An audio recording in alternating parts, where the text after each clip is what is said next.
my friends at school. And yeah, fifth attempt, he turned the handle, wall went in, and out came a little scarf. Yeah, now, I know this is supposed to be computers, but guess what? We have a prop. This first of many props. I gave up after a foot. And then I made a smaller one. But the funny thing is, you're asking about what was my first creativity. This is when I was 11 or 12. And 10 years later, when I was at university, I was in Coventry, and we went around a lace factory, and they had old-fashioned 1850s jacquard loom machines, which looked remarkably like what I'd designed. So I reinvented something that I had no idea about at age 12, and then thought, damn, so I can't mass produce it. Yeah, it's a bit of a weird one. So, as a kid, did you kind of start taking household appliances to pieces and stuff like that? Yeah, what it was is me and a few mates were at school one day, and we threw a telly off a wall into a rubbish area, and it fell apart into lots of pieces, and all these colourful little components came out. So, after we sort of vandalised it, I thought, actually, that looks a little interesting. And next day I went back with a pair of household pliers and started pulling all these bits out. I had no idea what a resistor and a capacitor was, but so it began. But that was about 1972, and that was the same year that I was at school in Bude, in Devon, and there's a story I've written up in Retrocare about this. The teacher on our school outing gave me a fiver to go and buy 45 ice creams or something for all the other kids. And I took a shortcut through one of those arcade sequence things, and there was all these mechanical games, and one yellow one, it was called Pong. And hang on, I've got a prop. So, arcade stuff. Who remembers this? Wow. Now this is actually mine at home. Because 40 odd years later I thought, I've got to pay homage to what started it all. So I found one of these on eBay. This is about 20 years ago when eBay just started. And I bought this from a guy in California, which was an experience because I had to figure out how to fly it over here. And he had it because it was a repossession from someone who hadn't paid a car bill. He ran a garage. And the photographs are all of it in amongst a whole lot of cars. So, yeah. There can't be many of those left in the world, though. I don't know how many, but not many. This was the first one in Europe that I knew of, and the serial number, if you look at it, is AA0003. So possibly one of the very, very earliest ever made. And it just happened to be found in a garage. You know, some Rolls-Royce bloke in Hollywood hadn't paid his bill. So. And all those components are like hand-built, aren't they? So there's a baking tray and stuff. You can just see, oops, I've got no zoom in on this. There's a circuit board on the left there, and it's incredibly primitive electronics. There's no processor, there's no RAM ROM, nothing. It's just logic and timing. It's ingenious how it works.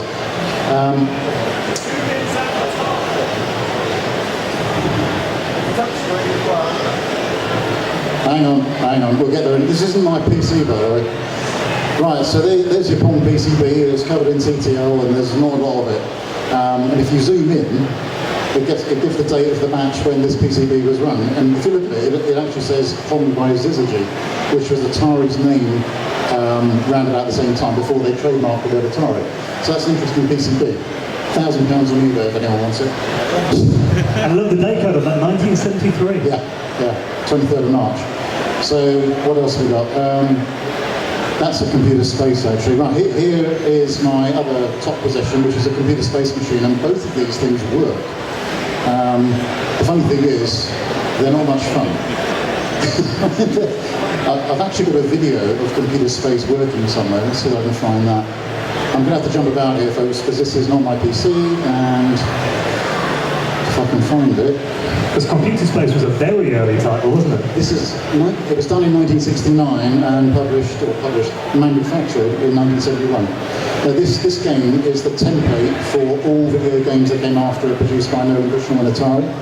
And as you guys probably know, Nolan Bushnell is pretty much the godfather of the games industry worldwide. So this is a very short video of it working, I think. No? Oh, your machine's not working. Hang on. Let's try and open it with something else.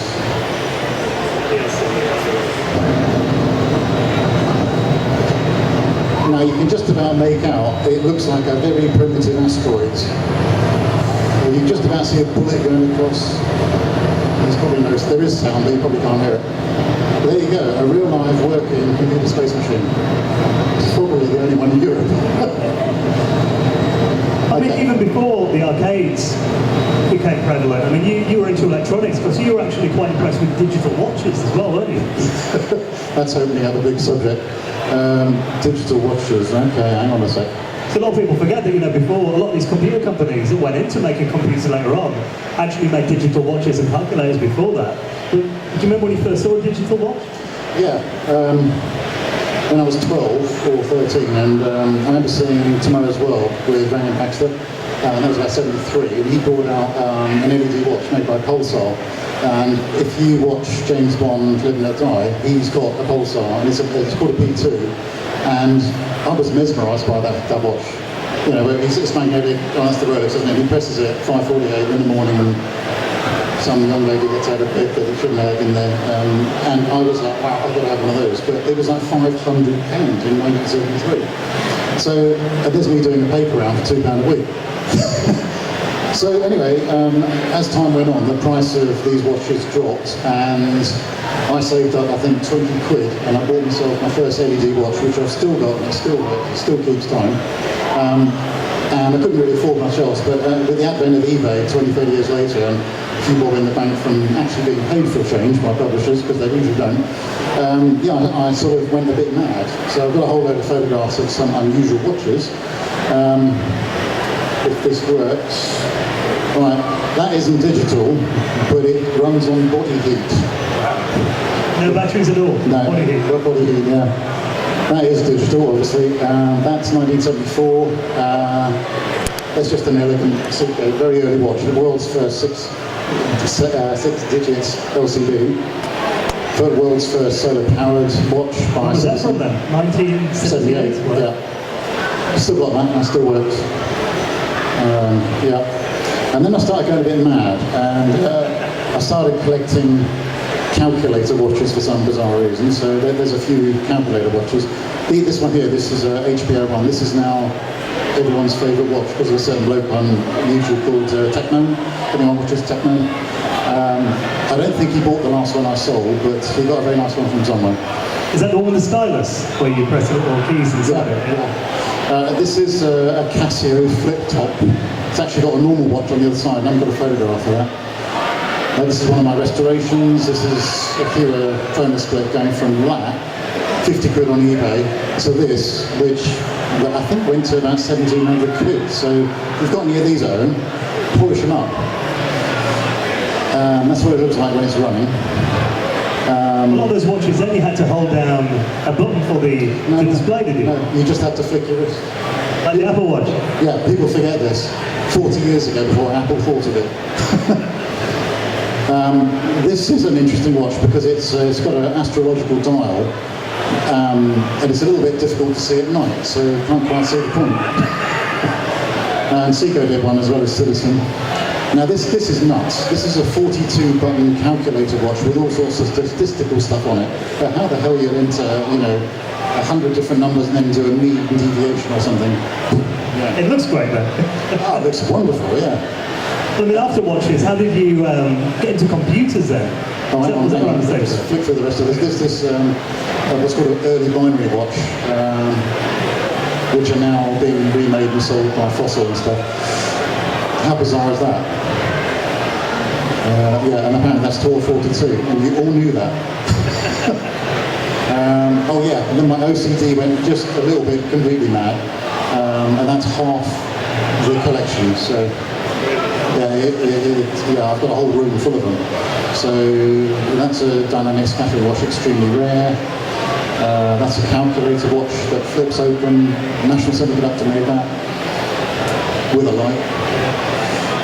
LED. Just who knew only going to need LED watches? Anyway, oh yeah, and that's how complex they once were in 1972. And each of those numbered chips is a different set of logic gates. That's how they had to do it in those days. So, yeah, anyway. Well, yeah, I mean, computers, you originally got into them by building your own. I did. How did you discover how to do that then? Necessity. Hang on, let me show you some electronics then. Okay, the first thing I ever built in 1974, it was a Matchbox radio. I made it out of various bits. I got it into a radio about this size, and it still works. Well, on AM, but okay. Then in 1978, I had to do a school project, and it was supposed to be something simple like a 2-transistor amplifier. But I went completely nuts and spent a whole year building this thing. This is actually an LED matrix display on one end, oscilloscope, and it's just a little bit more complex than the teacher was expecting. And apparently I got 99% or something, because in those days I got percentages in the whole of the UK for the O-level. But I failed my English 3 times, so I'm pretty crap at languages. So electronics and programming, a little bit different. So yeah, that's a bit of a serious project, and I still play around with electronics today. I've got this is more modern. This is a device I invented a few years ago. Basically, it's a bottle warmer that runs on lithium batteries, and it heats up milk and baby stuff as quick as a microwave oven, but on the move. It's designed to look like something that Apple produced. So this is me making a prototype. So. Your house must be like Doc Brown from Back to the Future's house. Yeah, that's what everybody says, except the main bit where I live, which is a normal house. Yeah, so that's a bit of electronics. And then the other thing is calculators. Yeah, you were asking just now about how did I get into programming and stuff. Yeah, so in about 1975-6, I was following every arcade game that came out. I mean, I was addicted. I would hunt down arcade games. I would persuade my granddad to take me to Southend-on-Sea, where there's peer-friend arcade machines. But they were all 10 pence, and I was a bit crap at them. So, come the advent of personal computers and building them, I actually went and built quite a few Mascom 1s, CompuKits, and all sorts of other very prehistoric computers. And then, once you've done that, what do you do? So I started writing simple games, and the very first game I ever wrote was called Death Race, and it was a simple black and white driving game in 1977. And I sold a few copies to mates on cassette and stuff. We had cassette interfaces in those days, before 64, And then I started building calculators. So does anyone, we're going to zoom in on this, does anyone remember these? This is a Sinclair wristwatch calculator kit. Does that still work? Yeah, hold on.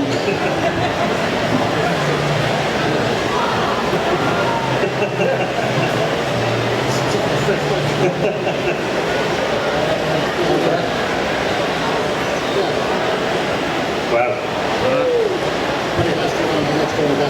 The ones inside I can't get out. Yeah, so the next thing that happened was I bought myself one of these, which is, hang on, I'll turn it on.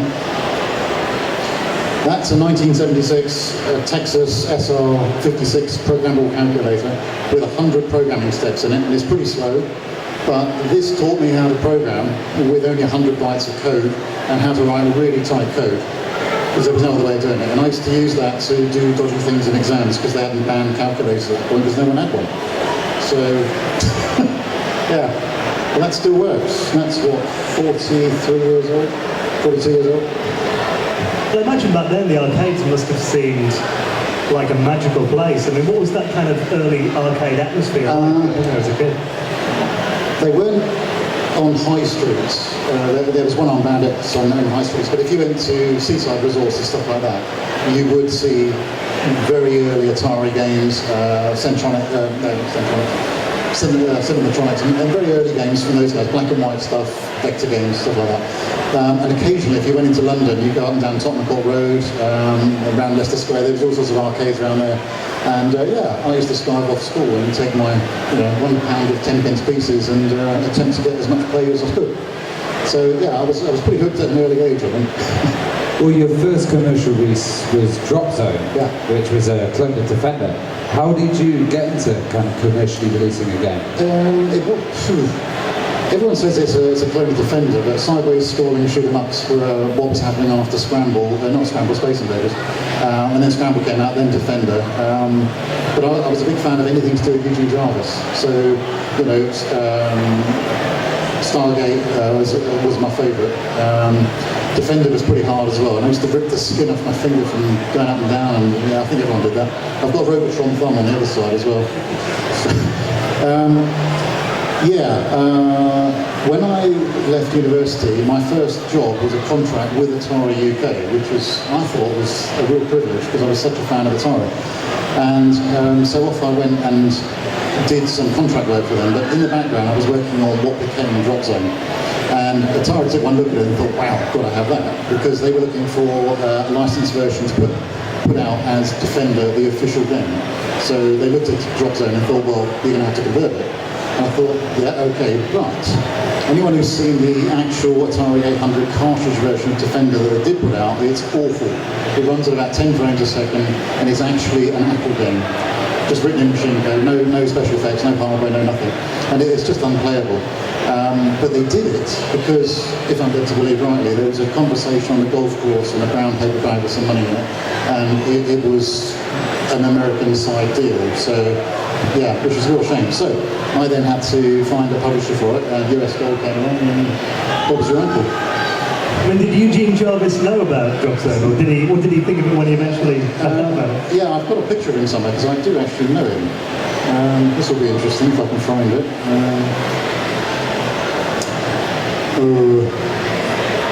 Hang on, folks. I've got some interesting pictures of Jimmy White here. I'm looking forward to getting on to Jimmy White later. Having said that, we can't find a picture of Eugene Jarvis. Yeah, Defender was such a fast game, wasn't it, as well? So getting that frame rate right was totally needed. Here we go. Right, this is an article I wrote for Retro Game, that's 15 years ago. What this shows is myself and Eugene in America, and we had a game of Robotron, whilst talking about games he had on main. And he said, oh yeah, I've got this Drop Zone game. And oh yeah, that's the one I wrote. And he says, oh, really? He actually said, no, inspiration is not infringement, and I've never forgotten that. Yeah, so he's a big games player, and he's damn good at Robotron as well. So, and there are people that consider Drop Zone to be a better game than Defender as well. I've seen that online, mainly because I've got the infield landscape. So, yeah. What happened to Drop Zone 2? I've got photographs for it. Well, I've got photographs ready. Just 1 second. Because the first game was a big hit, wasn't it? So it seemed logical to be followed. Well, there was Super Drop Zone, which came out in '94 on the SNES, and it's been licensed on to GBA, GBC, all sorts, PlayStation. But Drop Zone 2 is an absolutely massive game, and it looks a little bit like this. So you're flying around a procedurally generated landscape, and you can deform the planet by shooting holes in it and stuff like that. And the key thing with this, these are renders and stuff, was this: instead of having a sideways 2D landscape, you had a whole three-dimensional spinning planetoid, and the idea was to gain control of regions of it bit by bit, whilst the aliens were trying to gain it back. Then you had to, the game was about winning a certain percentage control of the planet, and then it would spring into life, and green stuff would go all over it, and then there'd be another planet, and then the aliens would be pretty angry. But yeah, this was all done 12, 13 years ago, so just never saw the light of day. So, why? Money. It's quite an expensive game, but when you pitch this sort of thing to publishers, they go, you want how much? But you know, if you want a game that's looking like our PS4 or something, it's not going to cost 50 quid. It's a few £1 million worth of development involving 100 people for 2 years. That's hard work. Well, what was your kind of favourite system to develop on back then when you were making these games? There wasn't any. No. I wrote Drop Zone on an Atari itself with a plug-in cartridge that was an assembly cartridge, but that actually turned out to be really slow. So I ended up using an Atari internal macro assembler. And I think Drop Zone fitted on 4 floppies. You know, it was a real nightmare to try and link all 4 lumps of code. But any utilities and stuff, we didn't know they were called utilities in those days. You just wrote it yourself. You know, whether it's graphics editing, you did a pixel thing in Basic. If it's sound, you wrote something in machine code. That's the way it was done in the arcades as well. All the same things. And it wasn't until late 80s that someone invented the word tools. And then when people say to me these days, well, so how did you do the AI in IK Plus? Well, it wasn't called anything back then. I just made the men fight each other with varying degrees of skill. And now it's called AI. So, yeah, we'll talk about this on the way down. Well, getting on to international karate, I mean, how did you hook up with System 3 for that game then? Long story. It was just after I'd finished Drop Zone, and that was doing really well in the charts. And System 3 tracked me down via Zap magazine. They talked to Gary Penn, I think, one of the journalists who reviewed it, and rang me up and promised me the known universe if I would come and do this game that he had, or finish it off because one of the other programs had done a run. So I don't know whether John Hare's here. Is he in the audience? See it tomorrow, but No, was he the original programmer then? No. He was the original artist, and I think someone, we never figured out who, someone did 5 pages of Z80 code, and that was the problem. It was just diabolical, whatever it was. And I just took one look and thought, no, but what I can do is rewrite it from scratch and reverse it into the Drop Zone game shell, take out all the space stuff and put in all the karate stuff, and invent all sorts of ways of compressing animation and graphics and stuff. And yeah, that's more or less what happened. But it did take 6 months or so. Then it went into America, and unbeknown to me, it went to #1 on the Billboard charts. And then System 3 kept a little bit quiet about that until someone sent me a couple of billboards with an arrow saying, "What's that?" And I went, "Oh, royalties," which I never got. And of course, System 3 maintained throughout that they never got paid either.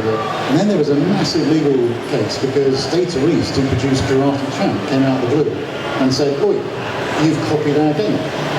And their lawyers were saying that I had copied the code, whereas there's no way I copied the code. I mean, there was a lot of karate games back then. There was Exploding Fist on the 64 and stuff, which was brilliant. Absolutely love that game.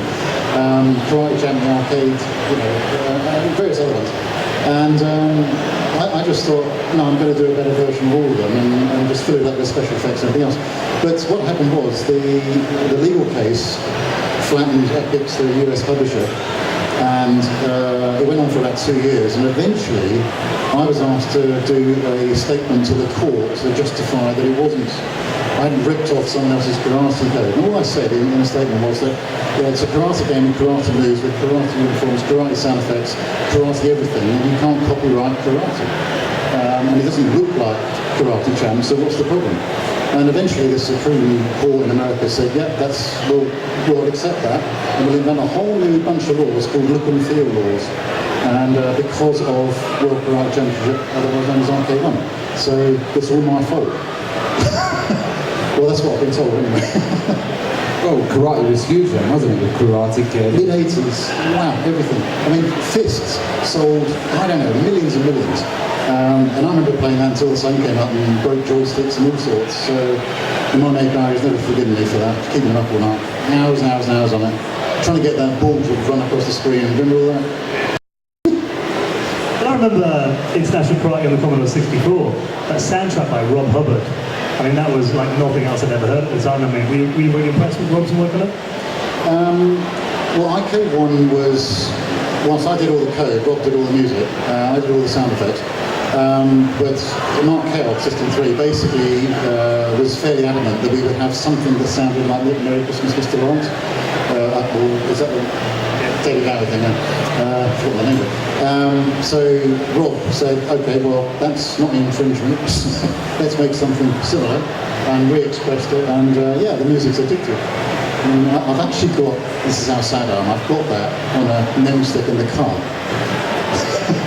Along with a lot of other game stuff, so yeah. The sound effects as well, they were awesome.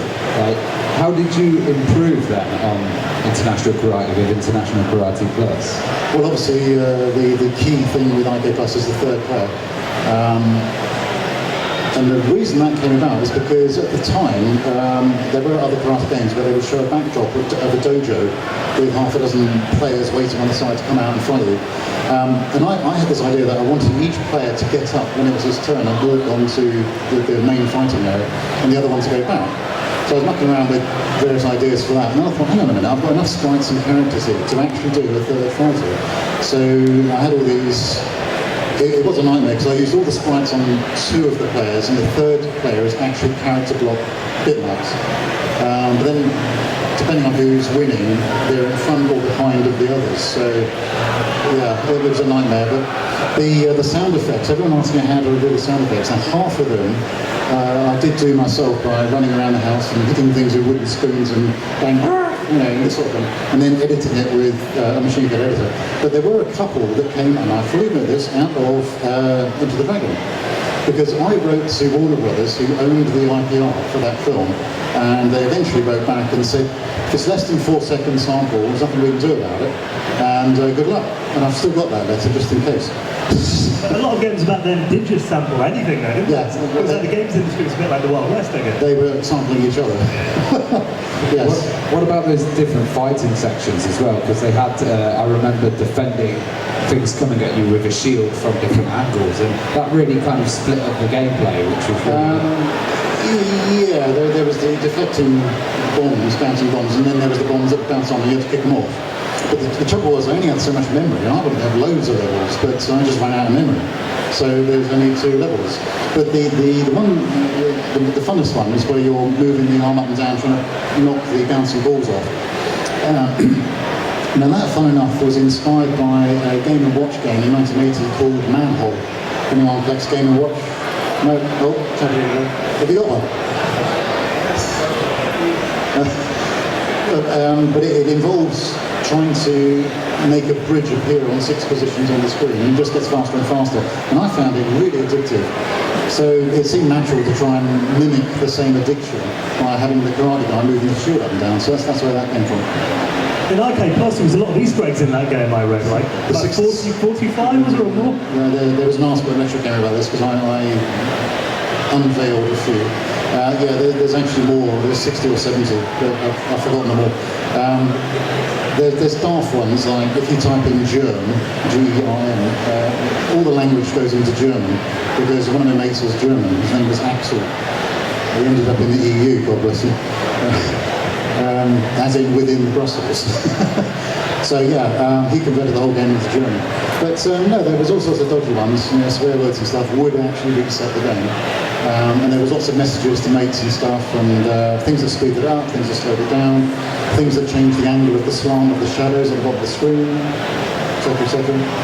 If you do a bit of Googling, you'll find those things. You probably think I have had a look a couple of times, but the article for Arcade Plus is out there somewhere, but there's numerous websites that are like fan sites for Arcade Plus, and they seem to have hacked the game and found them out. Well, Jimmy White's Whirlwind Snooker was a total revolutionary game. I remember seeing it on Games Master back in the days. Yeah, it was the last game I ever produced on my own without a publisher interfering with it, because they normally try and double the cost by interfering, and everything takes twice as long. So as a result, we had 3 months of PR with no development. So what happened with that game, it was originally called 147, and there was a wonderful animated screen that looks a little bit like Arcade Plus, with little dots flying around everywhere. And we were showing it off in June 91, 3 months before it was released, and it was on the Virgin stand, and a certain Mr. Jeremy Beagle, who was doing all those TV programs at the time, he walked out of nowhere and said, that game goes like Jimmy White. So one of the Virgin guys, who fortuitously said, oh, do you know? And I sort of came over and said, yeah, do you know? And I've got his number. And he said, no. So he whipped out his phone and had a number for Barry Hearn, who was Jimmy's agent. And 48 hours later, we went over to Romford and met Jimmy, met Barry Hearn. And within about half an hour, it was like, yeah, we'll give you loads of money. And sign here, son, and that was it. So without Jeremy Beagle, Jimmy White wouldn't have been involved? It may not have happened. Yeah, well, we looked at Stephen Hendry, but the publisher thought he was a bit too mechanical, whereas Jimmy White does have quite a wild gameplay. And if you look at the game, Jimmy White does actually play a pretty wild game. So yeah, it was just one of those moments in life where you thought, wow, what a good luck chance that was. Well, obviously then you had to promote the game with Jimmy, which I imagine was quite interesting. I know, but then you were on Motormouth doing an interview. He wasn't there. It was just you. What happened then? Have you got that? I don't know. Have you got the? I haven't got the clip on here, but does anyone remember seeing Motormouth in 1991? Okay, well it is on YouTube if you want to go and have a look. Yeah, what happened there was This was Virgin's first massive, big, live expose to the world of Jimmy White snooker. And yeah, we had to get there the Friday night for a rehearsal at 7 in the morning, and it was going out live at about 9:15, something like that. Anyway, the problem was Jimmy didn't turn up on the Friday night to have a pint, so that was a bit of a nuisance. So 6 o'clock on the Saturday morning, the producer is ringing Jimmy's house and his wife's answering, and then they sent a taxi round, and she answered the door and said, yeah, he's just getting up. And that was about 6:30. And then the taxi driver knocks the door again about 10 minutes later, and she says, he's just having a shave. And another 10 minutes later, he's just having his flakes. And he went on like this for about an hour, one excuse after another, and he didn't materialise. And then after about another hour, when there was virtually no chance of getting into the studio, and they were talking about helicopters and stuff, she eventually comes to the door on the Saturday morning and said, I'm terribly sorry that he's not here. He went out for a drink on Monday. And this was Saturday morning? This was Saturday morning, and he really had gone out for a drink and disappeared. And yeah, what happened then was they were talking about pulling the slot, but they didn't have anything else to put in it. So I'm in the studio, dressed up in my snooker gear, begging for this thing not to be pulled. And Andy Kramer's there, and he said, I'll tell you what, I'll put Jimmy's gear on, which was too big for him, it's too baggy, and I'll try and play snooker, and he can't. But nonetheless, it made for good footage, and it was completely live, unscripted, unrehearsed, and went well. And I think I walked off stage and collapsed. Well, there's also a story about Richard Branson as well, and Jimmy White. There's loads of stuff about that. I need to get this video out there because one of the 4 extra days he gave us was to do some filming for a Channel 4 company called, a program called 6:30 something. It was a news broadcast that went out 6:30 about stuff in the media. And Virgin said, well, this game's doing rather well. The day one ship out was tens of hundreds of thousands, whatever it was. And Branson himself said, oh yeah, I'll do half hour. So it was on, you know. So I had to ensure Jimmy was going to turn up, I had to go and collect him and then drive through South London to get to Branson's house, which was a nightmare. But halfway through London, Jimmy says, oh, there's a pub, I own it. And I thought, oh no. So we stopped and had a swift 6 pints. And I had just a half. I only had half of that, I only drank half of it. Yeah. It was water blessed by a saint because I was driving, honest. Anyway, we then had, this was before Sat-Nav, we then had a nightmare finding Branson's house, but we eventually got there. And we go in, and the first thing Branson does is, hello chaps, have a gin and tonic. And he empties half a bottle into a huge glass, and that finished me off, and definitely finished Jimmy off. Anyway, what happened was, the TV crew turned up, we went upstairs, there's a big snooker room he's got, and a magnificent table, and they started filming the bit. Now there's 2 things that happened. One was that, this was 91, no one had ever seen icons before. This was before Windows sort of thing. So the Amiga, the version that was playing, was on the table with a monitor behind it, and Jimmy and Branson, and neither of them have ever used a mouse before. So how are we going to film them playing the game? So on the footage, there's 2 pairs of hands belonging to Jimmy and Branson, and I'm underneath the table with a hand like this, looking at a monitor under the table, trying to control the game, whilst Branson's going, yeah, so I'll just put a bit of chalk on, like, you know. So yeah, anyway, the funniest bit was, with all the gin and tonics flying and the 6 pints earlier, Jimmy is trying to play around with Branson, and he just can't get a ball in. There's no chance. The ball misses the pocket by miles, and Branson sort of says, we're paying you loads of money and you're crap at snooker. And Jimmy says, yeah, but the pockets are really tight. And Branson says, Virgin table. At which point the TV crew go, cut, can't have that, no, oh, bloody hell. We're trying to do like promo videos and stuff with him then. Was that interesting, like trying to get him to presenting? Hang on, I've got some video. Okay. Video, hang on a minute, let's get rid of that. This footage from which year we're talking here then? Hang on, I've got various. These are the outtakes, I think. Hang on. These are actually photographs from Cue Ball 2. So let's have a quick flick through those and I'll show you some videos. Right, this is a studio shot with us supposed to be in casino mode. And if you look at Jimmy, he's had one too many. He's half cut. And these girls, they were the models for the studio pics later on. And I'm just looking all suave and sophisticated and drunk, not drunk. Anyway, right, so what else? This is a clip I'll show you in a sec where Jimmy is doing speech to camera, introducing various levels of Cue Ball World. This is something we mocked up in the office and gave it to him when he came up once. So, ancient PR. Oh, I look like this bouncer here. This is outside the Virgin Megastore just before he got morphed. So, this is actually a painting I did on a swimming pool wall, and that shows me, grandson, and Jimmy. And that was before he had one too many. So that's another one in Virgin Megastore somewhere. Well, this is when he came up to the office one day to technically advise on ball movement, whilst reading Edge, as you do. Did you know he could? No, I didn't believe it. This is rehearsing his lines for the video I'm going to show you. This was for Paul, Archie Mclean's Paul, and we were going to call it Jimmy's Paul Sharp. So I managed to talk him into getting into his Paul in his outfit, which was sharp. So there he is in the office, having a laugh. PR.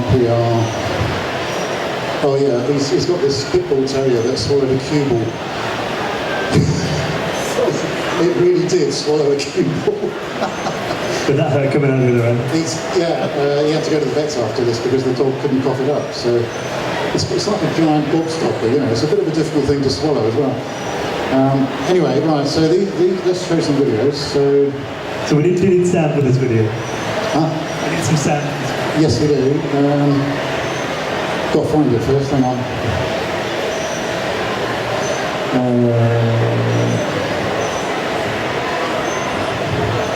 Right, I'm not sure these are going to work, but let's see. Right, in Cue Ball World, there were dozens of levels where Jimmy would introduce each level or come on screen at the end of the level and say, "You did all right, my son." So, and I'll show you through this because for every good take we have about 10 that are wrong, and he knows professionally to swear, so that we have to cut it out. And then we did a compilation of all the swearing bits. So, for example, this one, if it works. My name's White, James White, and he's a real tester for me. Hang on a sec, folks. Yeah, I'll try the DLC. So, whose laptop's this? My name's White, James White, and he's a real tester for me. Yeah, anyway, so there was loads of these sort of odd clips. And they're actually in the game. Hang on, I'll try it with something else. Windows Media Player, let's try that. That's it, you're champion of American Rules April. Sort it. Yeah, hang on a sec, folks. That's it, you're champion of American Rules April. Sort it. Sorted. So, have we got any others?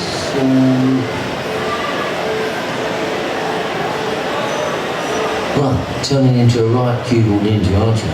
But can you beat the bottom machine? You get the idea? Yeah, okay.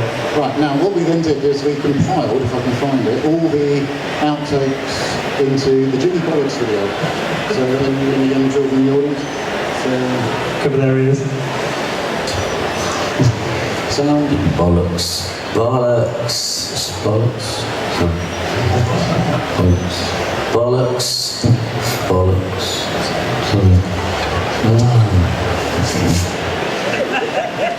We want to see it again.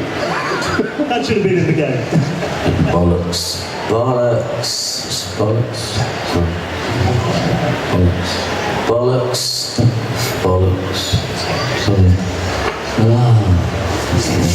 I mean, the actual game itself had a lot of personality too. I remember, you know, when you played the game, if you took a bit too long on one of the shots, the balls would start making faces at you and flies would start landing on the table. I mean, how did you come up with those kind of ideas? That's the first one, so I'll just get to it. Well, that's some poser in Jimmy White. That's a Games Master episode where, for the Dreamcast version, let me get to it, chart hits. Right, that. Yeah, well, I always wanted to do games that had endearment and games that didn't just go static. Because at the time, a lot of games, if you didn't play them, they were just static. So what's the point? So I used to wait, I had a little timer running in the background, after 30 seconds or so, the balls would start pulling faces and whatever. So, something like that, along with sort of, sound effects. And then there were flies that would walk all over the screen, and that was inspired because working at night in the countryside, in the middle of summer, little flies would turn up and walk all over the screen, and it used to annoy the hell out of me. And then I thought, I can mimic that, and I think I did a pretty good mimic of these flies, because Virgin got loads and loads of phone calls to customer service saying, I've got a virus version, or there's an error, But you would play the game late at night in the summer, yeah? Yes. You would hit your screen like that. I used to write code at 3 in the morning. Because in those days it was before YouTube, before phone calls, before mobile phones. I just used to go to concentrate. So I used to sleep at day and work at night, which is why I'm white. I mean, it was logical to do a pool game afterwards, and you were the headline on the pool game. Yeah, because they were hoping to sell a lot of those in America, and who the hell knows them in America? So they approached Paul Newman just because of the film Colour and Money, if I remember rightly, and he said, no chance, not interested in games. Jimmy wasn't known, and just calling it Paul wasn't any good. So they trademarked my name and then put it on there anyway. So, I didn't mind, but it was all to do with the trademark, to be honest. So, by the time you got to kind of... look, maths. What do we have there? These are just sample dead notes. In the old days, you used to have to design polygons and X and Y, Z coordinates and stuff. There was about 300 pages of maths that looked a bit like that, and it was a nightmare. I'm not even sure I could zoom in on that. Look, equations. I could do it once. I'm a bit rusty now, but I can see why you stayed up all night. All night, that was all year. Sure. Yeah. Anyway, what else have we got? So I was saying, with your later games, you kind of got into proper 3D rendering with some of the balls. Was it kind of basically better to use 3D, or was it easy to do in 2D as well? Hang on, let me see what I've got some videos.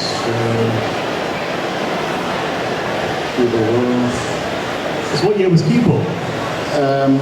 Jimmy White's one was 91, Cue Ball 2 was 98.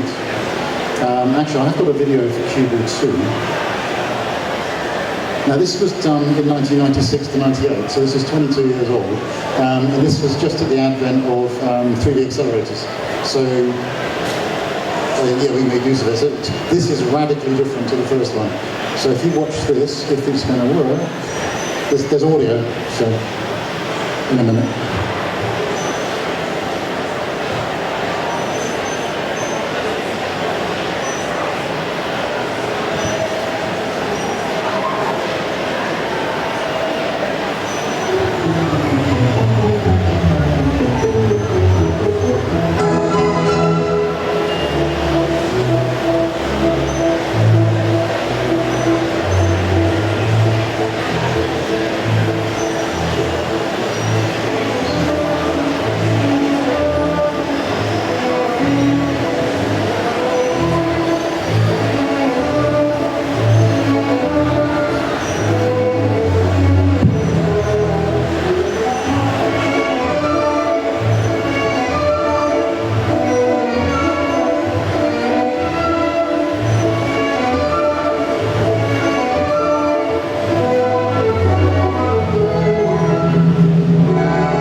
peak development was in the 90s of hardware, 'cause that was less than half a decade after the original. And look how different it looks. Well, there's a little bit of an omission with this because the underlying snooker code was exactly the same as Jimmy White's one. And don't tell Virgin that. Oh, damn. And what we actually did was add 99% of extra hard work for the all the rendering, the modelling and everything else. So did it add much to the game? Maybe. But was it worth the hassle and the time and money and everything else? Not so sure. And then their hands, those animated gloves, were a huge, huge challenge. Their motion captured fingers, which we were doing in '96. Actually, I'll show you some pictures of how we did it, if you want. So, Who was it then? who did the gloves? Yeah. I'll show you. If I can find the photos. So, keep it to me. I'm wearing those. We bought these in America and they were like £10,000, courtesy of Virgin, and they measure all the individual movements of the fingers using resistive sensors that flex. So yeah. It looked very realistic though. Well, yes, because of my hands. That had a good result. The only thing is I can't actually really play snooker, but I can do sort of, You can mind it. yeah, we tidied it up in post. I say, the stuff that you did have in that game though, there was even like bonus games in there. Was it a drop zone in that game? There was, I'm not sure I got photographs of it. We had a fully playable checkers game. But the game was originally called Q because of a ball with a Q pointing into it, so we left the logo in. Random pictures of Jimmy all over the pool room. Oh, right. This is a secret Tom and Jerry mouse room, which I don't think anyone's ever found. But once you go in there and look around, it unlocks all sorts of cheats in the game. So it is in there. It's behind the clock in the corner if anyone ever wants to play it again. There it is, through the mouse hole. And as far as you know, no one's found it. We didn't get any letters about it, because usually you do. There was, hang on, that's the pool room. Drop zone's in that cocktail table on the left. Everyone will be going home to try it now. So, Everyone will be going home to try it now. yeah. That was our music interface. There was other cheats. Oh yeah, you could play darts. Proper. That was a really actually with the way the mouse worked. And there was a cheat with that. If you turned it round, there was a video playing on the back of the dartboard. But I don't think anyone's found that. I think I made them too hard. So this was a joke because we wanted an attract mode. And anyone here who's into maths knows what a B-spline is. So this was a B-spline curve. Or otherwise known as a basic curve. And yeah, we just followed it round the table, bring the game to life. Yes. And everyone seemed to like it back then, so there he is looking at the Virgin logo. But were you involved with the ports like the Dreamcast version as well? There's a hidden button. Don't press the red button. Where's that in the game then? I can't remember where that was. I think it was behind one of the seats in the ballroom. If you pressed it, your machine reset. So don't press it. Were you involved in like the Dreamcast port? And, Yeah. Okay. Were they interesting to do, like the consoles of the time? Dreamcast was a nightmare because it only had 16 megabytes in it, but 12 megabytes of it was taken up by WinCE, which sat there and did absolutely nothing. So we had a lot of stuff streaming off the CD drive, whatever it was on that. So yeah, nightmare. Well, after that, I mean, you went on to do some Wii games, didn't you? Which a puzzle game you did, a driving game as well? Yeah, there was Paul Paradise in 2004. Oh, I've got some videos of that one, so. Paul Paradise. Then there was Mercury in 2005, and then there was a Wii game in 2010 that got very successfully published in America, but totally destroyed in the UK for all sorts of interesting reasons. But I've got some cool video. So if you want to watch the video, alright, and then we'll take some questions. Alright, so videos then. I'm going to give you guys a chance to ask some questions if just have a little think. Videos, so. Right, Paul Paradise. Yeah, Paul Paradise is the last of the big Jimmy games, and it's the fourth one in the series. And it was completely nuts. It was set on a desert island, and it was just a good excuse for 3D rendering with shadows and reflections and everything else. Now what I've got is a compilation again, and this is to classical music, and basically, well, have a watch. Music. And put it as an official trailer.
questions for Archie, just raise your hand.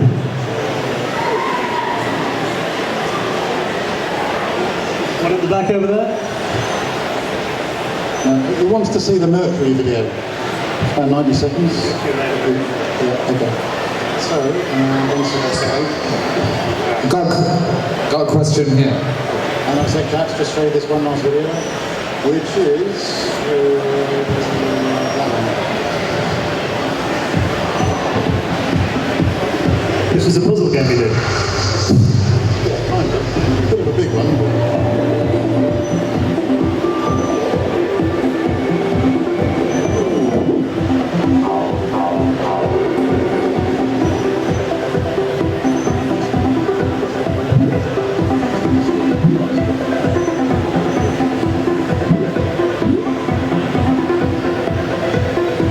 What was the idea behind the game? What did you have to do then?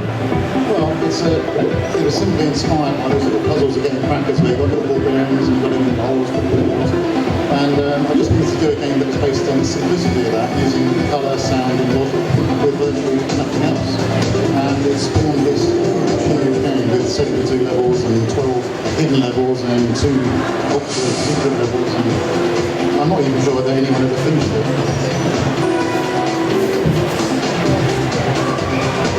That kind of reminds me of the Liquid Terminator, the Terminator 2 Yeah, game. yeah, I remember that. That film came out the same week that Jimmy White's One was launched, and I'm a big fan of Arnie.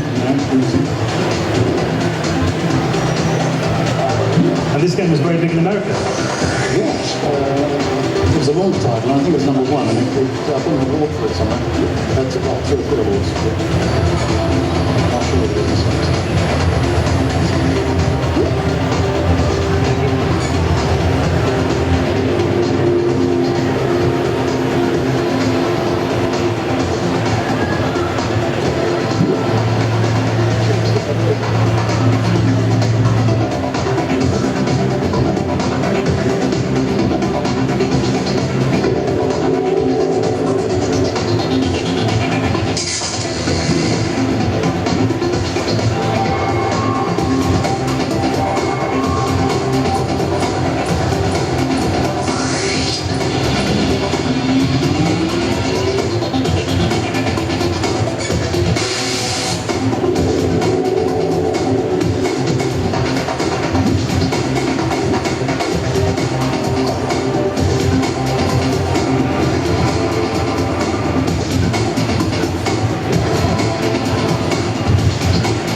Just got a couple of pictures to show you of that, and then we'll take some questions. Sure,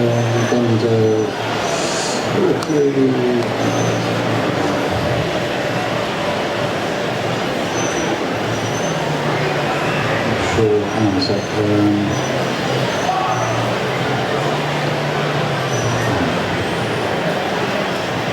Yeah, you were saying just now what inspired me. Yeah. Oh, wow, okay. One of those. And so this is Cue Ball 2, where we had a tilting level controlled by the mouse and a ball rolling around the maze. And it was then I thought, we'll put a blob of mercury in there, and we had to come up with the physics for a blob, which looked like that initially. And anyone who wants to know, the reflection in the mercury is my kitchen. So we had to texture map something on the mercury. Then we tried different colours, then we thought about putting additional colours in, and then the whole idea of the colour logic sprang out of that. And yeah, the rest is history. Also, it went out,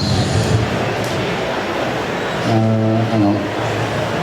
Well, I could sit here all day and talk about this.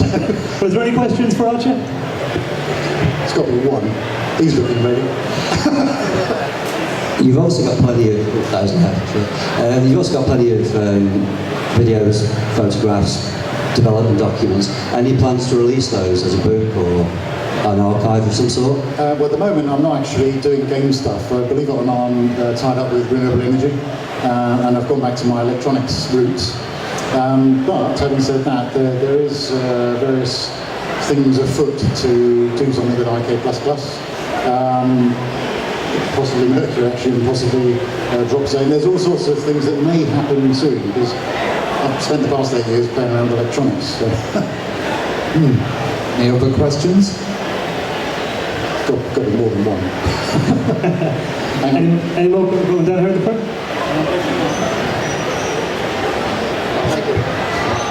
What do you attribute to your success and longevity in the game industry?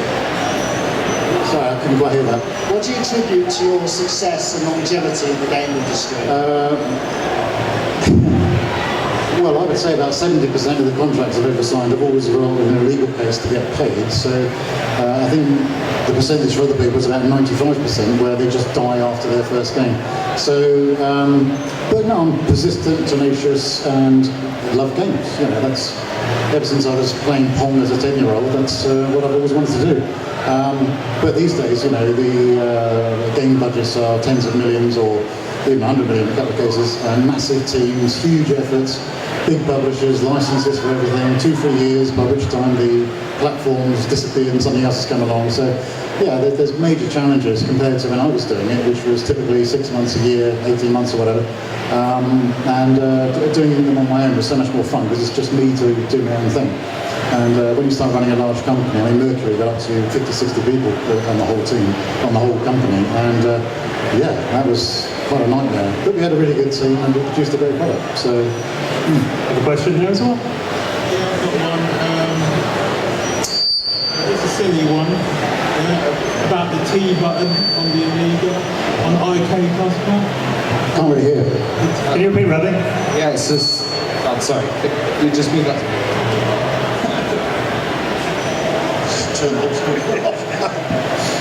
Yeah, it's just a silly question about the T button on the game IK+.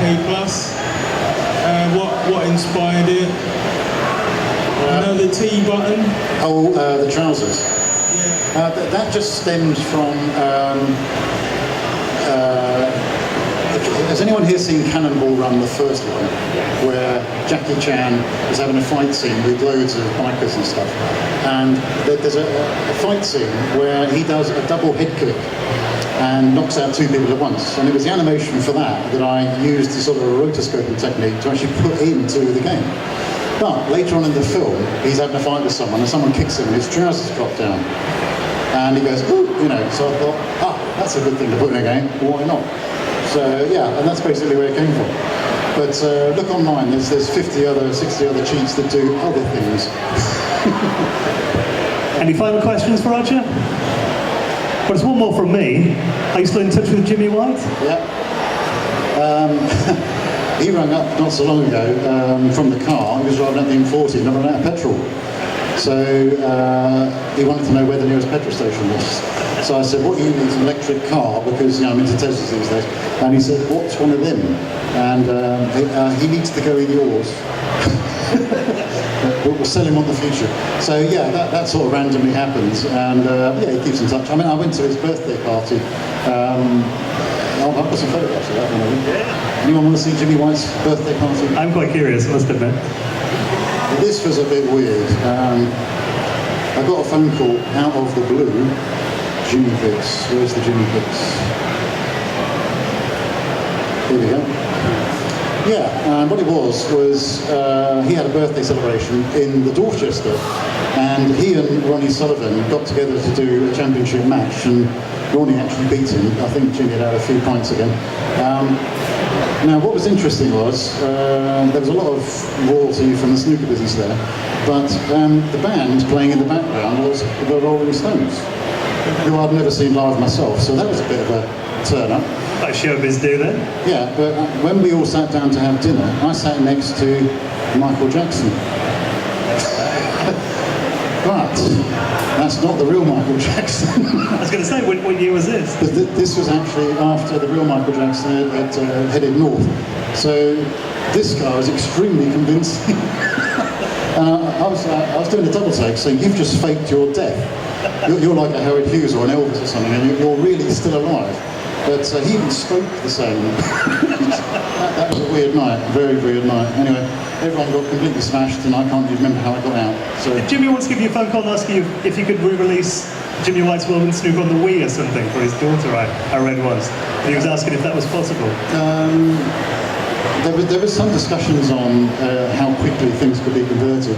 But the funniest thing was, back in '91, I remember, I think he's got 5 kids, and one of them being born on the day that we were doing the Branson thing, which was a bit tricky because he was supposed to be changing nappies as well as doing this PR. And that girl, her name's Breeze, I think, as in wind. He rang up not so long ago and saying, if you're still running a games company, can she have a job as a graphics artist? And I'm going, hang on a minute, I remember seeing you Starkers once when you were having your nappy changed. It was a bit of a weird sort of memory, but unfortunately I wasn't running a team at that time, and I'm sure where she ended up. She wanted to be in the games industry, so there you go. Full circle then. Full circle. So, But you've been there, done it then, haven't you? yeah, I've been there, done it. And got the t-shirt. An original drop zone? 94, okay.